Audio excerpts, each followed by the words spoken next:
If you haven't been doing this and you do rehab and you do care plans of any kind, you might want to add that into your program. When we get patients well in our clinic, we want to make sure that not only do we know that, but other people know it as well, because they become an inspiration to other patients.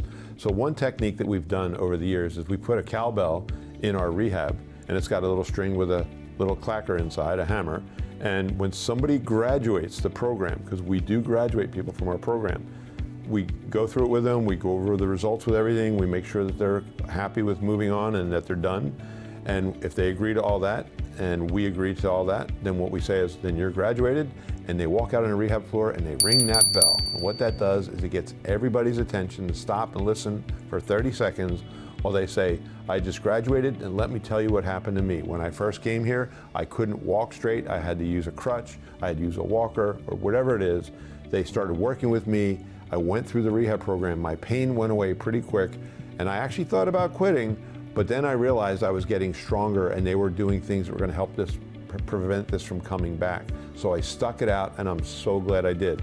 And now that I'm finished my rehab program, I'm graduating, and now I have no more problem. I do not need the crutch, I do not need the walker. My life is so much better. I can chase my grandson, I can lift my groceries, I can do my work, I can ride in a car for more than 15 minutes. I can play 18 holes of golf and not pay for it for the next 3 days afterwards. And when people hear that, they realize this actually does work, and they're more inspired to follow through on their care plan. So if you haven't been doing this and you do rehab and you do care plans of any kind, you might want to add that into your program, because when somebody finishes, it's also a great way to acknowledge, yes, you actually went through, put the pain in to get this to a different level, and you've achieved the results you came in to achieve, and we want to acknowledge you for it. So keep that in mind. If you like this content, like and subscribe, leave a comment, and we'll get back to you.